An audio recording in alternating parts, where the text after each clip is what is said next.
The winter of 2019 hit Chicago like a punishment. It was the kind of cold that got inside your coat, inside your skin, inside the marrow of your bones, and just sat there, dull and merciless, reminding you that the city did not care about you. The lakefront wind made a sound like scissors cutting through fabric, and most people with any sense were indoors by 8 o'clock on a Tuesday night. Claire Hartwell was not most people.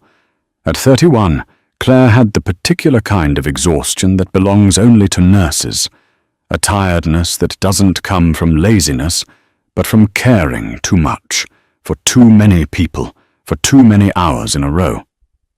She wore her dark auburn hair pulled back under a grey wool hat and walked with the slightly hunched posture of someone bracing against both the cold and the weight of what she had seen that day. A man with no insurance turned away from a specialist, an elderly woman readmitted for the 3rd time this month because she couldn't afford her medication, a child who had come in malnourished and left with a social services referral and nothing else. She was 2 blocks from the CTA station on Michigan Avenue when she saw her, a little girl, maybe 7, maybe 8, sitting on the stone steps of St. Anthony's Catholic Church, with her knees pulled up to her chest and her arms wrapped around them so tight it looked like she was trying to hold herself together. She wore a school uniform, a plaid skirt and a white blouse, with only a thin cardigan over it. No coat, no gloves, no hat. Her dark hair was loose and whipping around her face in the wind, and her lips, Claire could see even from the sidewalk, were the particular bluish purple of someone whose core temperature had already begun to drop. Claire stopped. Any sane person, any safe person, would have pulled out their phone and called 911, would have stood at a safe distance and waited for someone official to handle this. It was the sensible thing, the cautious thing. Claire Hartwell walked up the steps. "Hey, sweetheart." She crouched down to the girl's level, pulling her hands out of her pockets. "Hey, can you hear me? My name is Claire. What's your name?" The girl looked up. Her eyes were remarkable, dark brown with almost amber flecks, wide and frightened, but also holding something else. Pride, maybe, or the particular self-containment of a child who has learned very early not to show weakness. "Sophia," she said. Her voice was tiny and shaking. "Sophia, that's a beautiful name." Claire was already shrugging out of her coat, a heavy-duty winter coat she'd saved up 3 paychecks for, a dark navy blue Patagonia she'd bought because Chicago winters required nothing less. She wrapped it around the girl without hesitation. It swamped her, falling past her knees, the arms hanging down past her hands. "There. Better?" Sophia looked at the coat, then at Claire. Something in the child's expression shifted. Not the relief Claire expected, but a kind of careful, measuring assessment, like she was deciding something. "You'll be cold now," Sophia said. "I've got good circulation," Claire said. "Where are your parents, sweetheart? How long have you been out here?" "I was supposed to meet my driver." Sophia pulled the coat tighter around herself, and Claire felt the first wave of real warmth come back into the girl's cheeks. "Roberto was supposed to pick me up from piano lesson, but something must have happened." "Roberto?" Claire glanced around. The street was mostly empty, a couple walking briskly on the far side, a delivery driver double parking at the corner, nobody who looked like they were searching for a lost child. "Do you have a phone?" Sophia shook her head, then hesitated. "My father doesn't let me carry one yet. He says I'm too young." A pause. "He's probably very worried." "Okay. Can you tell me your last name, or your address, or your father's number?" Another pause. Longer this time.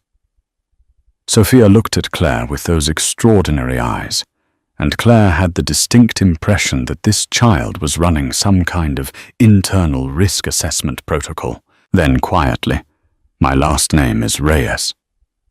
Claire nodded, not recognizing the name. She pulled out her own phone. "Okay, Sophia Reyes, let's get you somewhere warm while we figure out how to reach your father."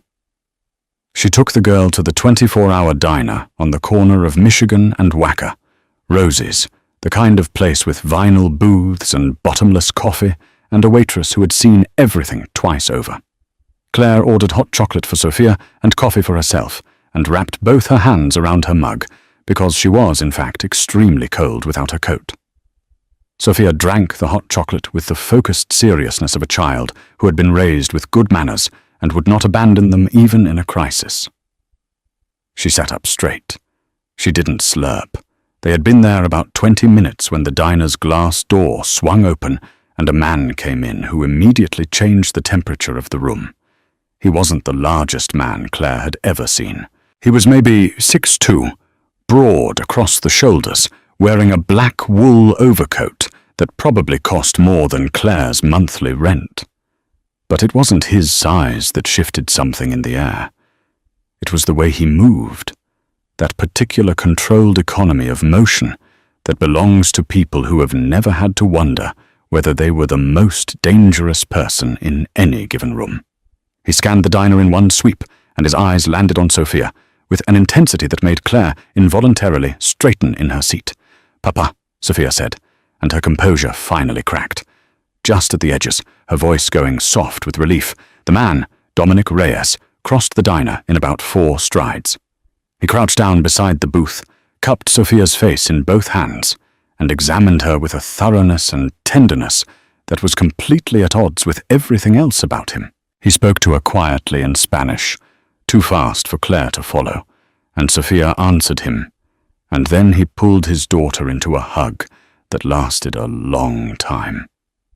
When he finally straightened up and looked at Claire, his expression was unreadable. His gaze dropped to the coat around Sophia's shoulders, then back to Claire, in her scrubs and her hat, her hands wrapped around a coffee mug, clearly not warm enough. "That's your coat," he said. Not a question. "She was very cold," Claire said simply. Dominic Reyes looked at Claire Hartwell for a moment that lasted slightly longer than was comfortable. Then he reached into the inside pocket of his overcoat and produced a wallet. Leather, understated, thick. "Name your price," he said. Claire blinked. "I'm sorry?" "For the coat. For your time. Name a number." Something stiffened in Claire's spine. "I didn't help her for money," she said, keeping her voice even. "I helped her because she was a child, sitting alone in 9-degree weather. I don't want anything." Another pause. Dominic put the wallet away slowly. "Your name," he said. "Claire Hartwell. Claire Hartwell." He said it like he was writing it somewhere inside his head. "I'm going to remember that." He lifted Sophia out of the booth, gathered her against his side, and placed Claire's coat gently on the table. "Get home safe, Miss Hartwell," he said. And then he was gone. Claire sat alone in the vinyl booth, her coat folded on the table beside her coffee mug, and told herself that was the end of it. She was wrong. Claire looked up Dominic Reyes the next morning. She wasn't sure why. Curiosity, she told herself. Or maybe it was the way he'd looked at her. Not with threat, not with charm, but with that careful, measuring stillness. What she found made her set down her coffee very slowly. Dominic Alejandro Reyes, 41, CEO of Reyes Capital, a private equity and real estate holding company headquartered in the Fulton Market District. On paper, a legitimate businessman, a philanthropist. He'd donated the wing of a children's hospital in Pilsen. He sat on the board of 3 non-profits. He had a profile in Chicago Business Monthly from 2017, a photograph of him in a grey suit at some charity gala, looking precisely as controlled and expensive as he had looked in Rosie's diner. But there were other articles, buried deeper. A 2015 piece in the Tribune that used the careful, lawyerly language of reporters who had editors and didn't want to get sued. Reyes Capital alleged ties to organized crime families in Chicago and Miami. A 2016 federal investigation that was closed without charges filed. References to his late father, Eduardo Reyes, who had run what law enforcement called the Reyes Syndicate out of Chicago's South Side for 3 decades before dying of a heart attack in 2013. Son inherits father's legitimate businesses, the implication went. Son may or may not have inherited the other kind as well. Claire closed her laptop.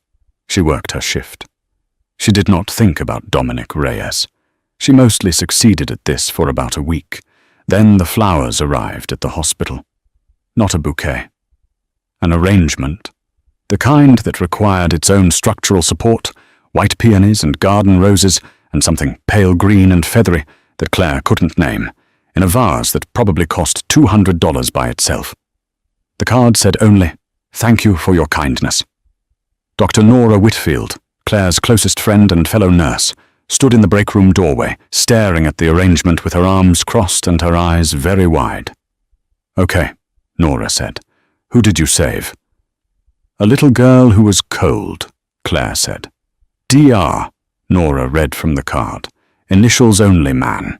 That's either a billionaire or a crime lord." "Possibly both," Claire said, and then immediately wished she hadn't. Nora looked at her sharply. "Claire Elizabeth Hartwell, what did you do?" "Nothing. I gave a kid my coat. It doesn't mean anything." But 3 days after the flowers, a package arrived at her apartment. This was more unsettling, because she hadn't told anyone where she lived, and the flowers had gone to the hospital.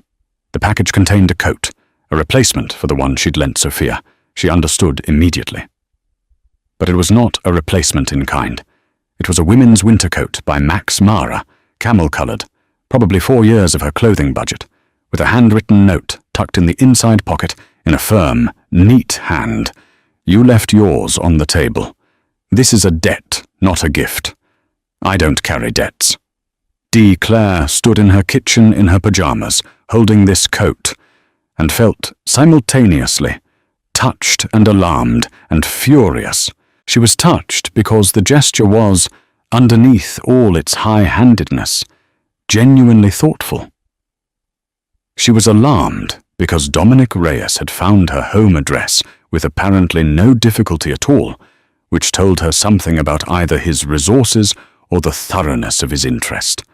And she was furious because she did not want to be the kind of woman whose small act of human decency got turned into a transaction, a debt clearing, a favor exchange in the economy of a man who apparently operated in a world where everything was a favor exchange. She put the coat in her closet. She did not return it. And then she tried again to not think about Dominic Reyes. 3 weeks passed. February came in grey and relentless, and Claire's life resumed its ordinary shape. Double shifts, dinners with Nora, Sunday calls with her mother in Milwaukee, weekend runs along the lakefront when the temperature rose above 20. She wore the Max Mara coat on those runs sometimes. It was warmer than anything she owned. She hated how much she liked it. The second meeting happened at a fundraising gala for pediatric cancer research at the Four Seasons, the kind of event that Claire attended exactly never, except that her hospital administration had, for the first time in institutional memory, decided to give each of their senior nursing staff a ticket as part of a valued employee initiative that most of the nurses suspected was related to union contract negotiations. Claire went because Nora dared her to. She wore a dark green dress she'd bought 3 years ago for her college roommate, Rachel Dunning's wedding, and still thought was the best thing she owned. She put on heels. She felt conspicuously out of place from the moment she walked into the ballroom. She was standing near the cocktail bar, nursing a glass of sparkling water and calculating how long she had to stay before it was socially acceptable to leave, when she heard, "You're wearing the coat." Dan. She turned. Dominic Reyes stood 6 feet away in a dark charcoal suit, a glass of whiskey in one hand, looking at her with an expression that was almost, not quite, but almost, amused. "How did you—" she started. "I saw you come in," he said. "The coat was a guess." "The coat is warm," Claire said, lifting her chin slightly. "I decided keeping it was more practical than returning it. I left my contact information at the door with a note that I'd be mailing back the value in installments. This was true. She'd spent 45 minutes composing that note. I got the note, he said. I didn't want installments. I'm aware of what you wanted. I'm declining it. He studied her. You're angry. I'm not angry. She searched for the word. I'm principled. About coat repayment. About the way you found my home address, she said, keeping her voice quiet and even. That was invasive, Mr. Reyes. I helped your daughter. That doesn't give you the right to track down where I live. The almost amusement left his face. What replaced it was harder to read. Not hostility, but something more layered. Genuine consideration, maybe. You're right, he said. It was overreach. I apologize. Claire had not expected that. She had expected deflection or defensiveness or the particular charming non-apology of powerful men who were technically saying sorry while meaning nothing of the kind. The directness of it caught her off guard. Okay, she said. Sophia asks about you, he said. The words landed somewhere softer than Claire had prepared for. She does? She's asked me twice what your name was. She wants to thank you herself. A pause. She made you something. I've been carrying it around like an idiot for 2 weeks. He reached into his jacket pocket and produced a folded piece of paper, the kind of heavy construction paper used in elementary school art projects.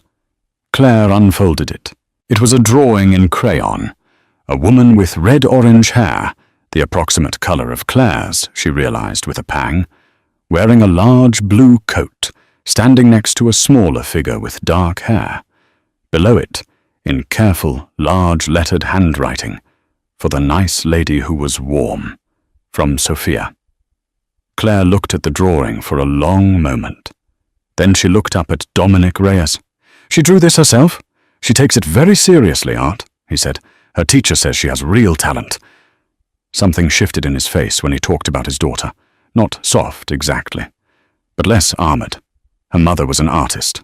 Was. Past tense. Claire didn't ask, but she tucked the drawing carefully into her purse. They talked for 2 hours. Claire would not be able to fully account for how this happened.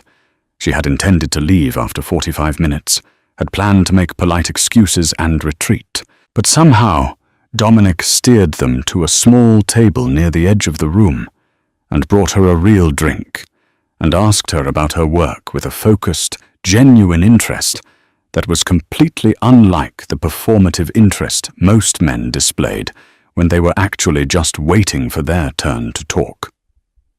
He asked about the challenges of nursing staffing ratios. He asked what it actually looked like on the ground when a hospital was understaffed. He listened to her answers. She asked him about Sophia, about her piano, her art teacher, the school she attended on the North Shore. He answered without the evasion she'd expected. He was raising Sophia mostly alone, she gathered, with the help of a housekeeper named Gloria and an elaborate network of security and staff that Sophia apparently found less impressive than her father did. She told me the security detail is embarrassing, Dominic said dryly. She's 7. 8, Claire corrected, and then caught herself. I mean, she looked about 8. When I found her. 8 in January, he confirmed. He was watching her with that stillness again. You remembered? Claire did not answer that. She left at 11. He walked her to the taxi stand himself, which she thought would feel like a power move, and instead just felt like manners. Claire, he said, as she got into the cab. She looked back. Will you have dinner with me? The sensible answer, the safe answer, was no. Yes, she said. The dinner happened on a Thursday, at a small Italian restaurant in River North called Portofino's that seated about 30 people and had no online presence whatsoever. The owner, a compact 60-something man named Cesare, greeted Dominic with the warmth and deference of someone who had known him for decades. The table they were given was in the back, private, with a view of the kitchen. Claire had done more research in the days between the gala and the dinner. She had read everything she could find about Dominic Reyes, which was both more and less than she wanted to know. More. The federal investigation in 2016 had involved allegations of money laundering through 3 of his real estate subsidiaries, a sealed indictment that was quietly unsealed and then resealed, a witness who had recanted, a federal prosecutor named Daniel Stowe who had gone on record saying only that the investigation is ongoing, which meant nothing and everything. Less, there was almost nothing about his personal life. His wife, Camille Laurent Reyes, had died in 2015. No cause of death listed in any public record Claire could find, just the obituary, which mentioned she was 34, that she was survived by her husband and infant daughter, and that she had studied fine art at the School of the Art Institute of Chicago. No mention of how she had died.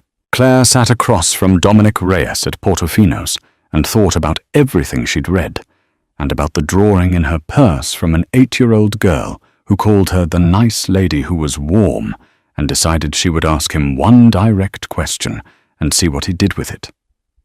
"What do you actually do?" she said, between the bread course and the pasta. He didn't flinch.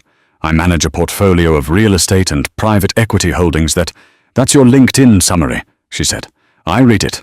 What do I actually need to know about what you do, if I'm going to sit here?"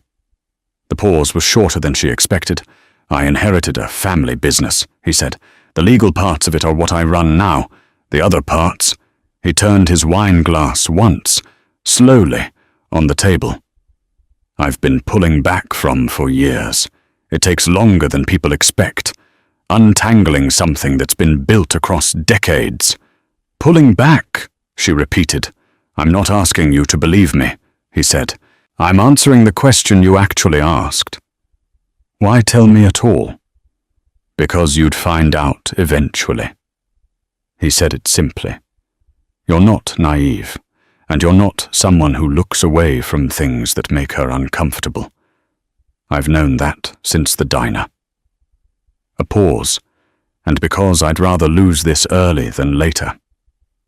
The honesty of it, the almost brutal pragmatism, was more convincing than any smooth reassurance would have been.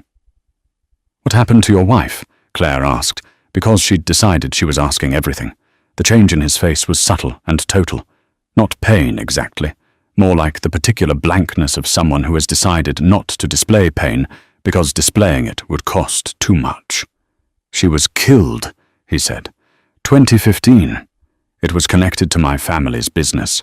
A man who wanted leverage over my father, who was already dying by then, decided that the best leverage was—" He stopped. Sophia was 9 months old. The silence that followed was heavy and real. "I'm sorry," Claire said. "So am I." He picked up his wine glass. "Every day." They talked about other things after that. Easier things. Her childhood in Milwaukee, his in Pilsen, the particular culture shock of being a South Side kid who had watched his father build an empire and had spent his 20s trying to figure out what that made him. He'd gotten an MBA from Northwestern at 27. He'd tried at various points to go completely clean, to sever every tie to the syndicate his father had built and run a purely legitimate operation. "And?" she asked. "And it's more complicated than that," he said. "People who've worked for your family for 30 years. Loyalties that run both directions. Agreements you didn't make, but that you inherited with everything else." He shook his head slightly. "I'm not asking for absolution. I'm just telling you what's true." Claire drove home in a taxi with her forehead against the cold window and her mind making arguments she didn't particularly want to hear. She called Nora when she got home. "He was honest with me," she said, skipping hello. "That's worse," Nora said immediately. "Charming liars are easy to leave. Honest, complicated men are the whole problem. I'm not leaving anything. I've had dinner with him once. Claire, listen to me. I love you. I'm your person. But there is no version of this story where a nurse from Milwaukee ends up with a Chicago mob boss, and it goes well." He says he's pulling back. They always say they're pulling back. Claire pressed her forehead harder against the window. "He has a little girl who draws pictures for strangers," she said. Nora was quiet for a long moment. "I hate this for you," she said finally. "I hate it because I can already see where it's going." 4 months. That's how long it took for Claire's world and Dominic's world to begin bleeding into each other in ways she hadn't anticipated.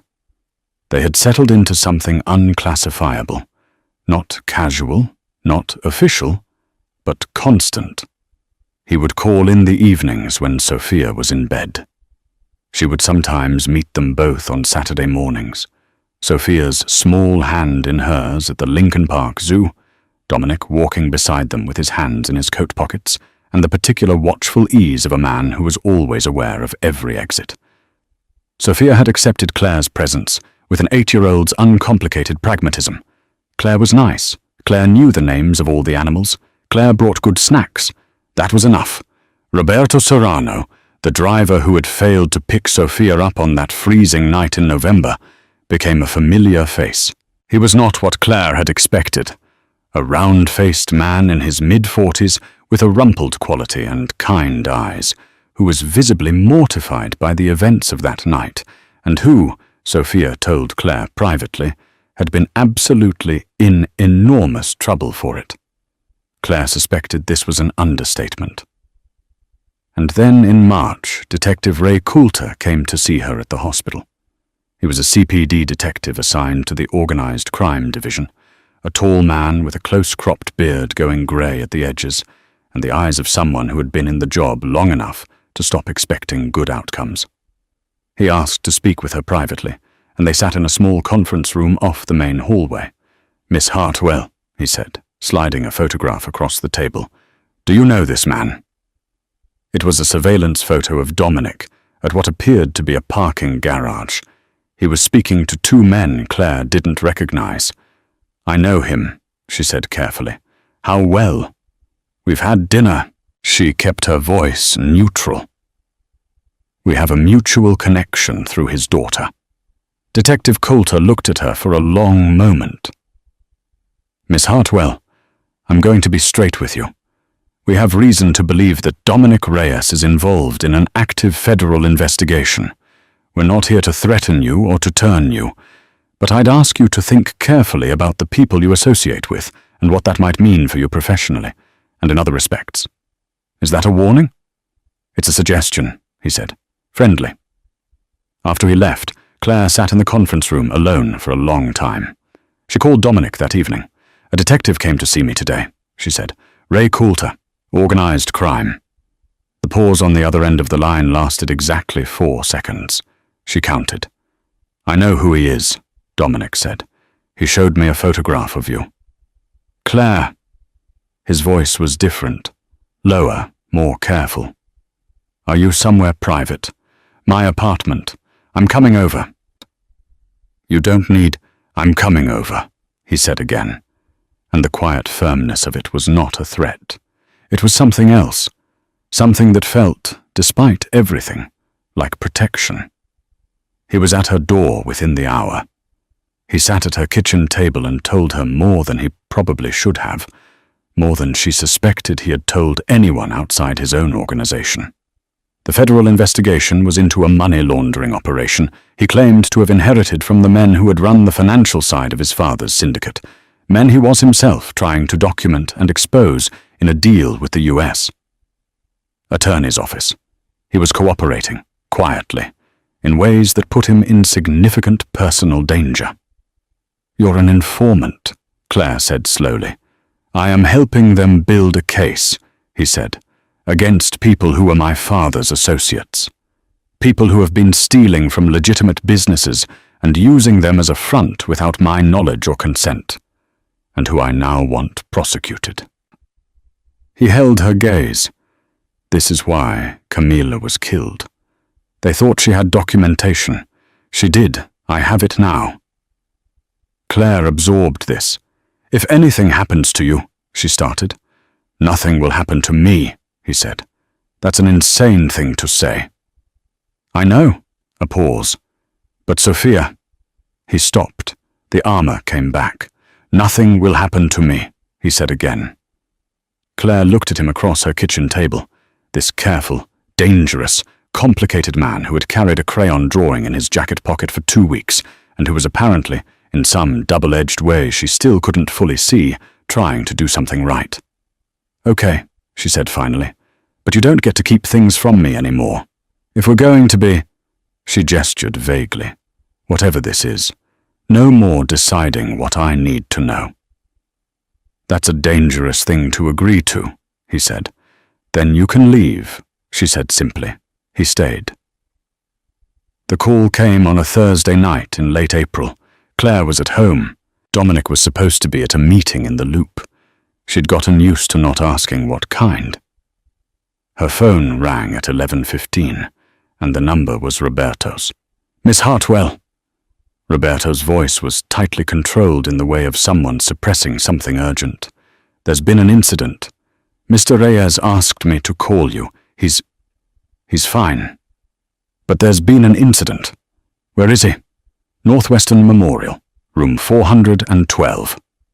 She was in a cab within 3 minutes. He had been shot, once in the left shoulder, a clean through and through that had missed anything vital by what the attending surgeon, a colleague of Claire's named Dr. Anton Welch, described as an unreasonable amount of luck.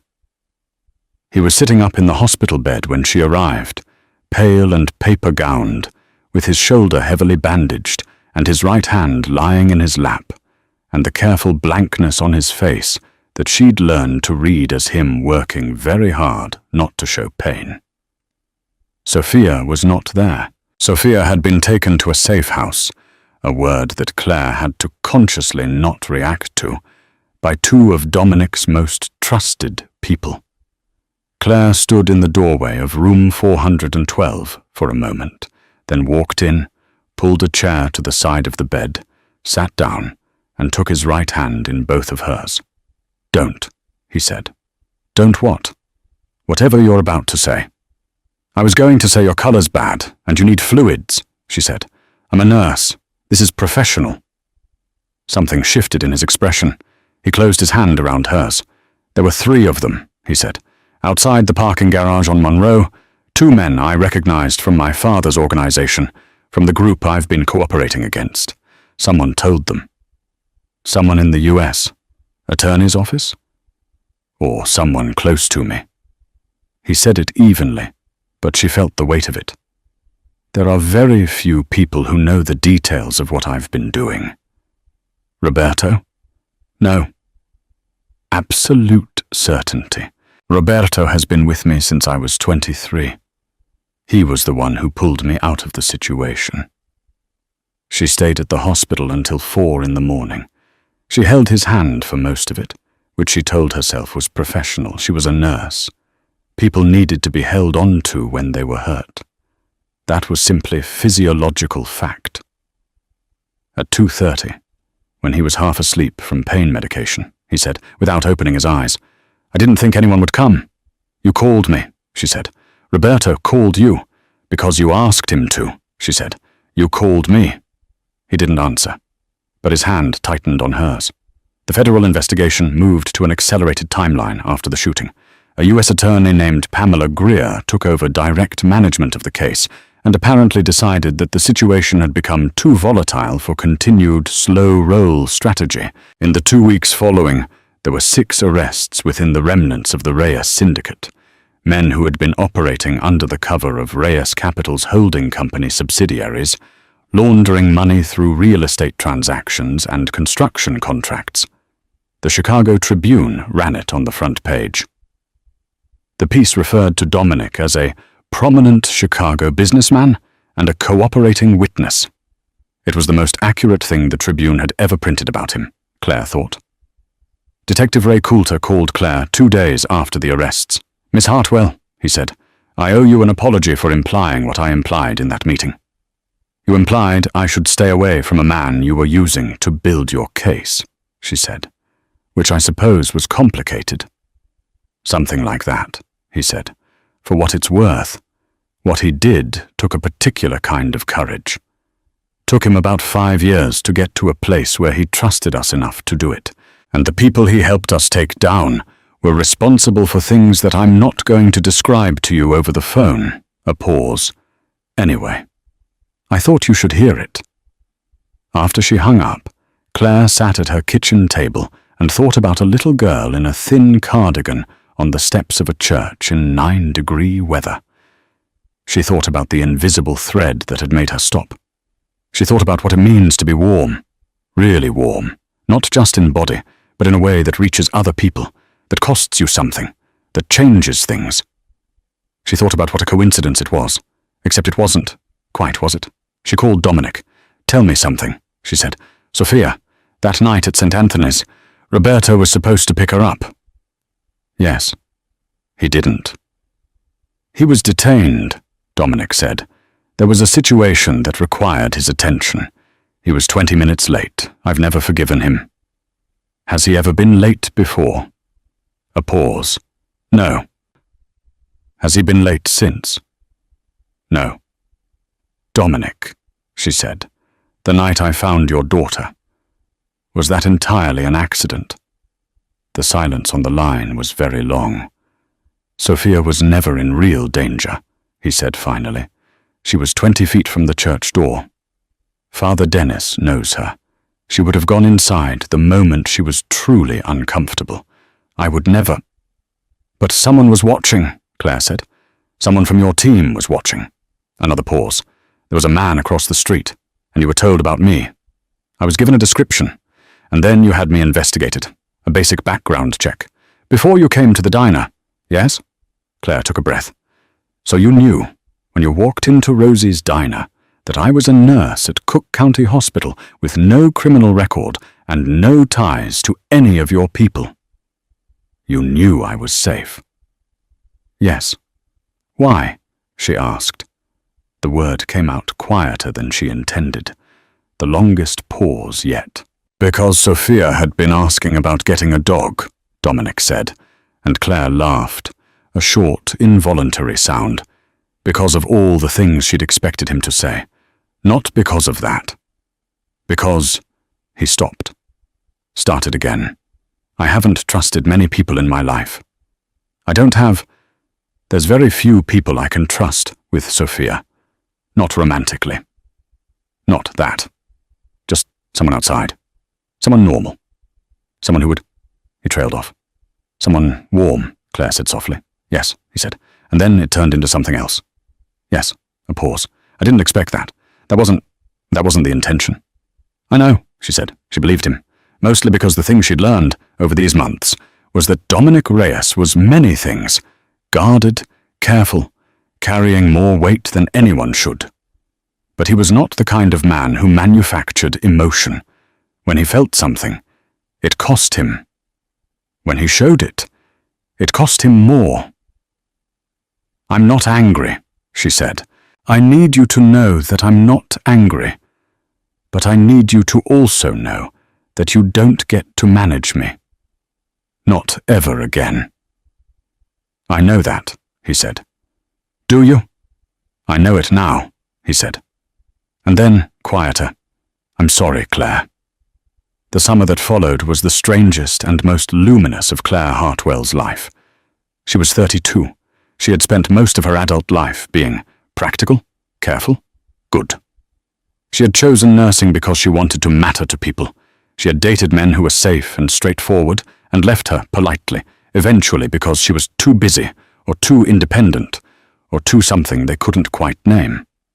She had lived in a series of small, clean apartments and eaten dinner standing at her kitchen counter and told herself this was fine. This was enough.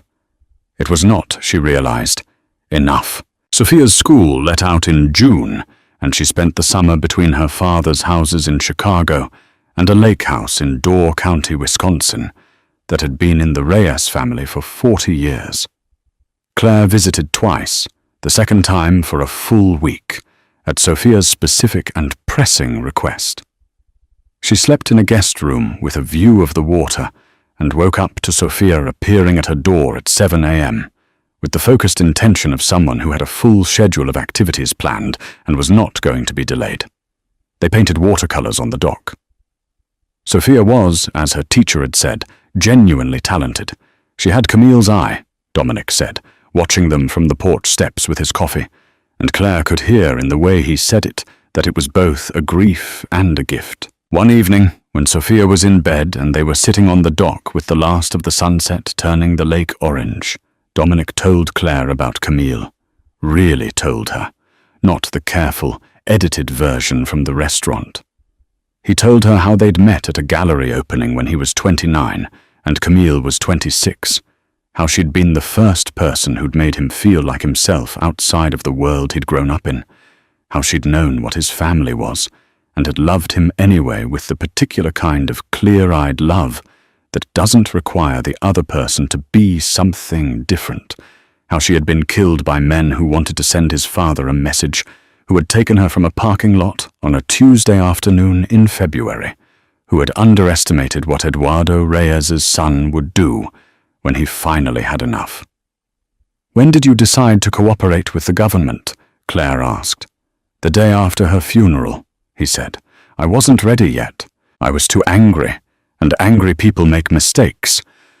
But I decided," he looked at the water, "it took 5 years to have enough to give them. To know which people could be trusted. To do it without getting Sophia." He stopped, without creating more of what had already happened. "You protected her," Claire said.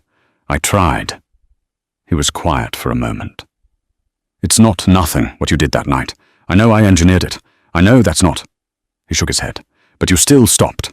You didn't have to stop. A lot of people wouldn't have. And I had a man across the street and a church door 20 feet away. But you stopped." He looked at her. "That matters." "It matters to me, too," she said. "That night." She thought of the invisible thread. "Something made me stop." "What?" She thought about it for a real moment.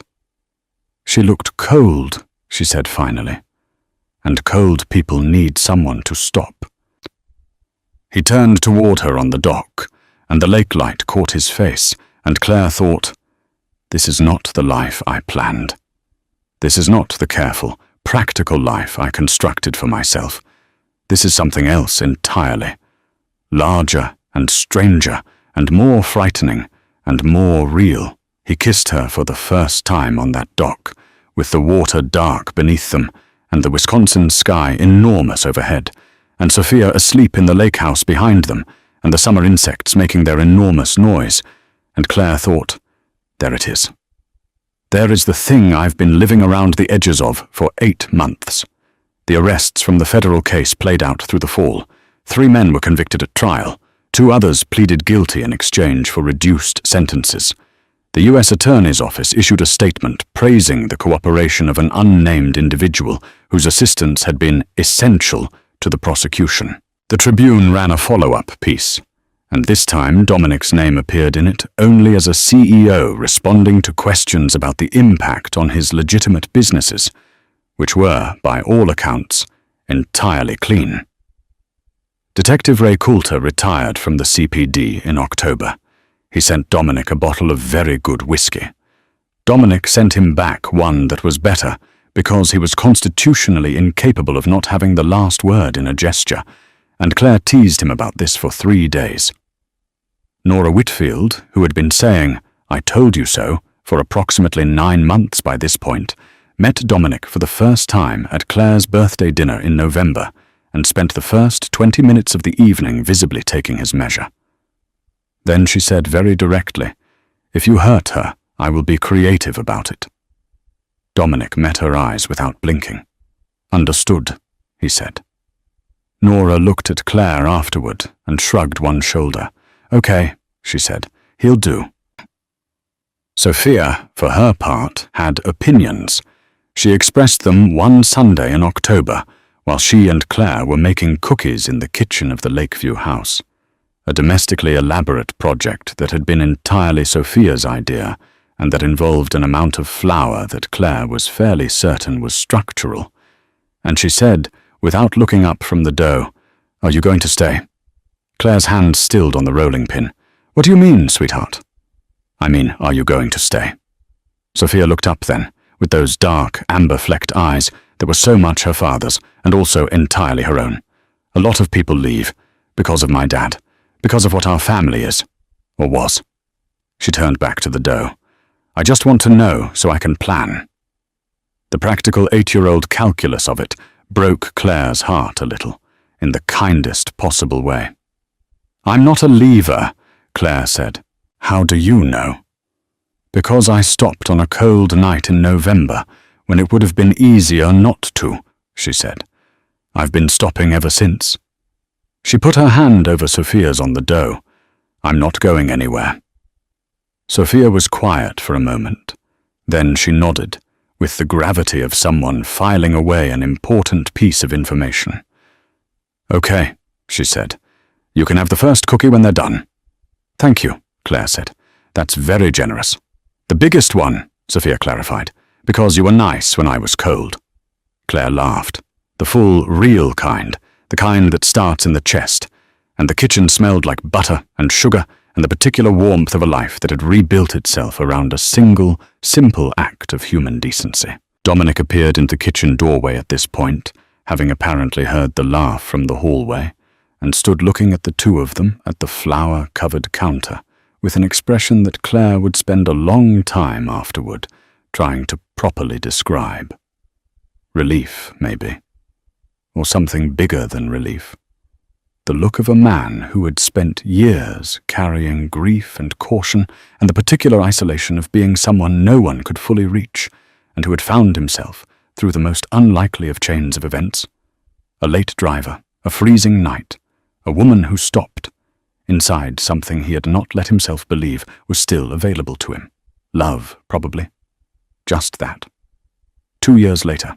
The coat, the Max Mara camel coat that Claire had told herself she was keeping only because it was practical, was hanging on a hook by the front door of a house in Lincoln Square, which was neither Claire's apartment nor Dominic's Lakeview house, but something they had chosen together, which was the point.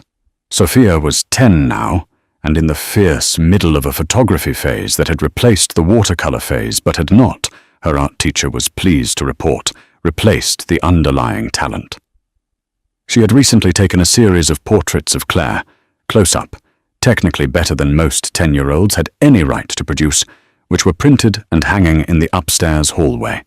It's a bit strange, Claire said, looking at them, living in a hallway full of pictures of myself. It's art, Sophia said, with the serenity of someone who has been told she has real talent and has decided to fully inhabit this identity. You should be honored. I am, Claire said. Very honored. The investigation was closed. The men who had killed Camille were in federal prison. Dominic still carried things. He always would. Some weights don't lift. They only become more manageable. But he carried them differently now. He slept better. He laughed more. He was in the private vocabulary that Claire had developed for things she didn't say out loud, learning to be inside his life again instead of managing it from a careful distance. Roberto, who had been forgiven, after a significant period of Claire's advocacy on his behalf, for the frozen November evening that had started everything, became a fixture of their household in the easy way of family retainers who have been around long enough to simply become part of the furniture. He drove Sophia to school with the scrupulous punctuality of a man who had learned his lesson thoroughly. One evening in December, Sophia in bed, the city quiet outside, Dominic put the Max Mara coat in Claire's hands and said, I need you to know that I fell in love with you before I met you. She looked at him. The report Roberto's man gave me, he said, before I came to the diner. It said you'd stayed with the child for 40 minutes, that you'd paid for the hot chocolate out of your own pocket when you were clearly, from the details of your life, not someone who had money to spare, that you kept trying to keep her warm by rubbing her hands. He paused, and I thought. He stopped. What did you think? She asked softly. I thought, there is a kind person in the world, a genuinely kind person, not performing it, not transactionally kind, not strategically kind, just kind. Because a child was cold, he took a breath. I hadn't seen that in a very long time. I didn't know if I still believed it existed. Claire looked at the coat, at the man, at the house they had made together. "It exists," she said. "I know," he said. "I married it." Outside, Chicago was cold. Inside, the lights were warm. On the steps of St. Anthony's Church, there is a small bronze plaque now, placed there anonymously, though if you knew who had it installed, you wouldn't be surprised. It reads, "In honor of the warmth shown to a child here." November 2019. Father Dennis knows the story. He has kept it, as he keeps most things, with discretion and care.